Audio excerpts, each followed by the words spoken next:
चुनाव बिहार में है और अमित शाह बंगाल में एक नई लकीर खींचने, राज्य की सियासी फिजा बदलने, बंगाली मानुष के जरिए बीजेपी की राह को आसान बनाने। इसके लिए बीजेपी के चाणक्य कभी मां काली के दरबार में गए, तो कभी शरणार्थी समुदाय के बीच, तो कभी महापुरुषों को याद कर आध्यात्म की नब्ज को पकड़ा।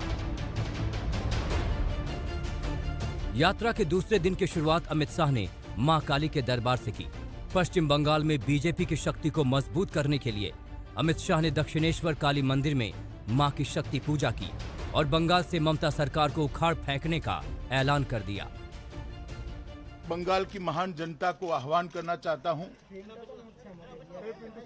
कि आध्यात्मिक और धार्मिक चेतना का केंद्र बंगाल जो पूरे देश का बना, पूरे देश का रहा, वो गौरव फिर से एक बार बंगाल प्राप्त करे। इसलिए आप सब एकमुश्त होकर, जागरूक होकर अपने अपने दायित्व का निर्वहन करिए। मां काली के मंदिर में करीब 20 मिनट रुके अमित शाह। पूरी तन्मयता से मां काली की पूजा की। यहां स्वामी विवेकानंद के गुरु परमहंस ने आध्यात्मिक शिक्षा हासिल की थी। यहां पहुंचकर अमित शाह ने कहा कि बंगाल आध्यात्मिक चेतना का केंद्र रहा है, लेकिन आज तुष्टीकरण चरम पर है।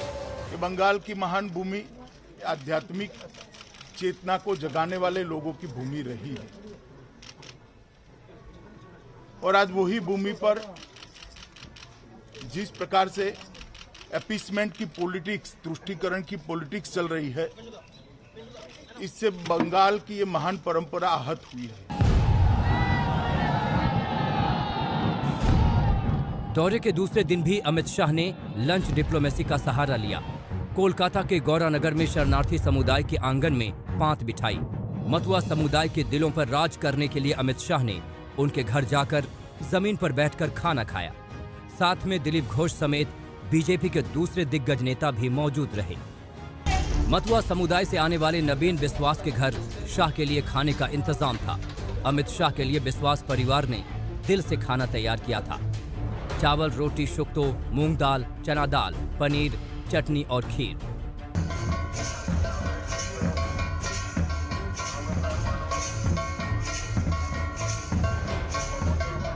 अमित शाह के स्वागत के लिए मतुआ समुदाय ने खास तैयारी कर रखी थी। बीजेपी के पूर्व अध्यक्ष अमित शाह को बखूबी पता है कि बंगाल के लोगों का अपने अतीत और परंपरा से कितना गहरा लगाव है। यही वजह है कि यात्रा के दौरान उन्होंने खुद को बंगाल की सांस्कृतिक विरासत से जोड़ा।